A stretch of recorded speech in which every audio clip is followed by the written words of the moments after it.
una pequeña emigrante. Tiempo después, pasó esto. Esta es la historia de Anastasia Herrera. Anastasia Herrera era una destacada comandanta de la División de Frontera del Ejército en Mesalia. Allí se la conocía por su ardua labor, devolviendo a los inmigrantes que intentaban cruzar ilegalmente la frontera.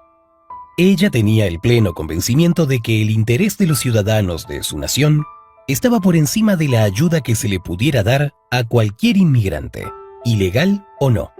Antes de continuar, no olvides suscribirte a mi canal y darle clic a la campanita para recibir todo mi contenido. Ella los veía como personas problemáticas, como potenciales delincuentes que traerían solo cosas negativas a su patria. Por ende, con mucho ahínco y dedicación, procuraba que ninguno se le escapara. En los últimos años había recibido muchas alertas diarias de ingresos, pero como buena conocedora de la zona desértica, que estaba bajo su ojo vigilante, nadie podía escapar de ella y sus subordinados. El destino de todos los inmigrantes que intentaban cruzar el cerco de la frontera de Mesalia era siempre el mismo. Eran detenidos y devueltos a su país, aunque en algunos casos la suerte no era tan benevolente, pues algunas personas, dentro de su desesperación, tendían a reaccionar violentamente, y así las Fuerzas Armadas se veían obligadas a usar la fuerza dura y a dejarles heridos, o incluso en casos muy extremos, simplemente no sobrevivían. Muchos inmigrantes intentan cruzar fronteras o llegar clandestinamente a distintos países cada año. El éxito será determinado por su astucia y en gran parte por su suerte. Sin embargo, muchos de ellos, intentando buscar una mejor vida, simplemente la pierden. No obstante, la actitud de Anastasia, la vida da la suficiente cantidad de vueltas como para llevar a alguien a una situación inimaginable. Una noche particularmente oscura, y tras una larga jornada, llegaría una de las típicas alertas de intrusión. La comandanta Anastasia estaba preparada. Ningún inmigrante era un desafío para ella, y nadie lograría colarse. Así que dividió a sus subordinados en equipos, y los mismos salieron a buscar, rastrear y detener a quienes hubiesen saltado ilegalmente el cerco de la frontera. Simplemente no eran rivales para quienes conocían bien la zona, y además poseían equipos y armamento de avanzada. Así que al cabo de una hora, casi todos los intrusos ya habían sido detenidos. Pero faltaban algunos. Probablemente serían solo algunos más, y con eso terminarían. Siguiendo su camino y dispuesta a terminar con la misión inmediatamente, la comandanta Herrera se detuvo unos minutos en un mismo sitio, pues había escuchado algo en particular, que le parecía podía ser una pista para atrapar a los que faltaban. Y efectivamente el murmullo que venía de pocos metros más allá era de un hombre que por alguna razón no se había movido de la zona donde estaba el cerco. Cuando finalmente se llegó al lugar de los hechos, vio que este hombre estaba hablando con un pequeño. Él mismo se veía bastante joven, quizá unos 7 u 8 años, y por lo tanto no había logrado hacer la intrusión exitosamente al no poder trepar. Este hombre que hablaba con el niño le suplicaba a Anastasia que lo dejara pasar, pues sabe que bastan solo pocos kilómetros para cumplir la meta y llegar al lugar a donde tiene que ir. Riendo y con prepotencia, Anastasia le pregunta por qué haría eso, a lo cual le responden que el pequeño está enfermo y que además su padre lo estaba esperando en la ciudad. «Pero entonces, ¿quién es este hombre que te acompaña?», pregunta Anastasia. «Señora, es un viejo conocido de la familia. Él solo quiere que yo me vuelva a reunir con mi padre. Por favor, ayúdeme», le responde el pequeño. Conmovida por tales palabras, y al ver la determinación del muchacho por volver a reunirse con su progenitor, la dura y fría comandante Herrera decide hacer lo impensable y romper las reglas por primera vez en su vida, permitiendo de esta manera que el niño pasara. Ante tal acción, el hombre que estaba hablando con él lo tomaría de la mano y se lo llevaría. No obstante, Anastasia decidiría darles una ayuda adicional, guiándolos a través del camino y llevándolos hasta un lugar seguro, pues estaba dispuesta a que ellos cumplieran su meta y que el pequeño se reencontrara con su padre.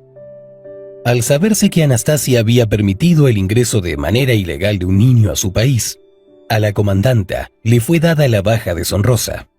Y no solo eso, fue llevada a juicio y casi va a la cárcel, salvándose únicamente por su trayectoria intachable. La identidad del niño fue revelada como José Pérez, pero su padre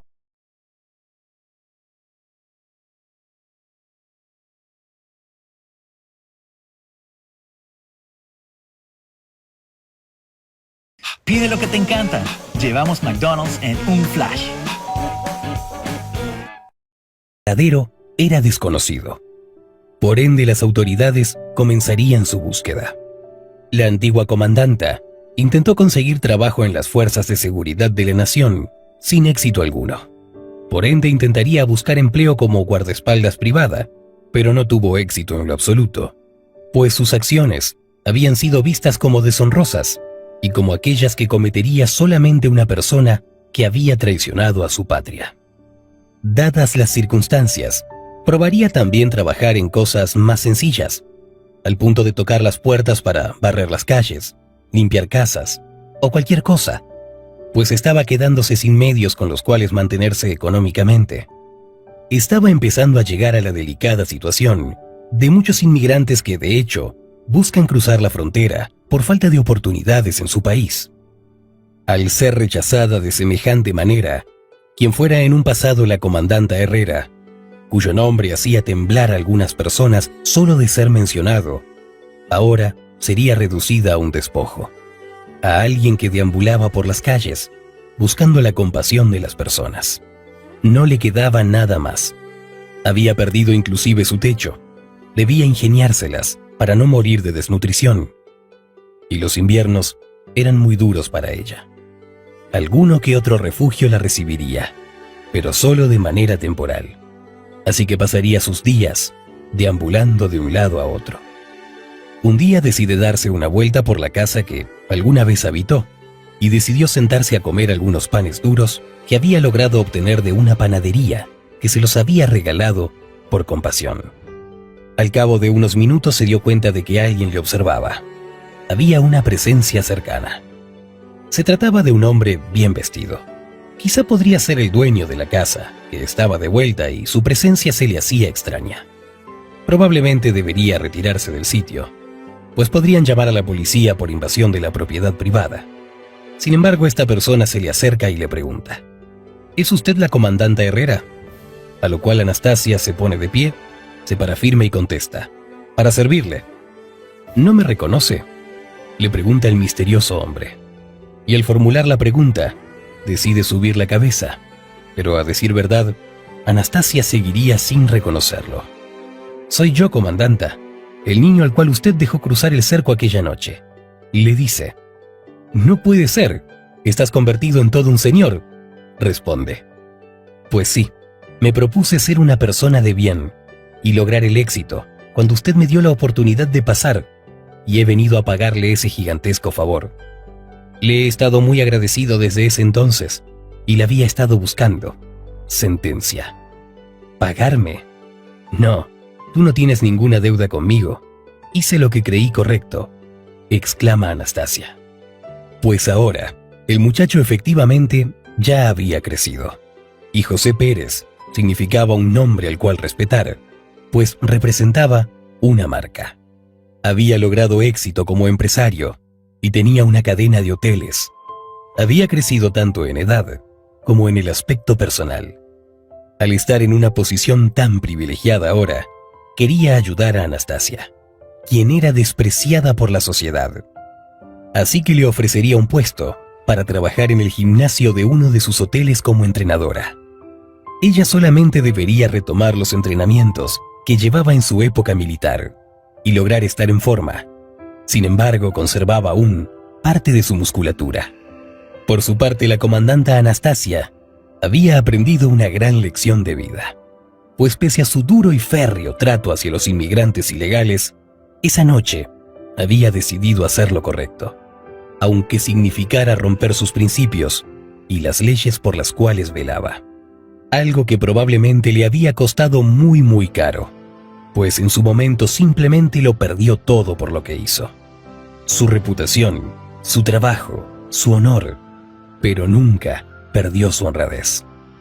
Pese a todo, había logrado tener empatía, se había compadecido, y en consecuencia por sus buenas acciones y semejante sacrificio, estaba recibiendo a cambio el retorno de su accionar.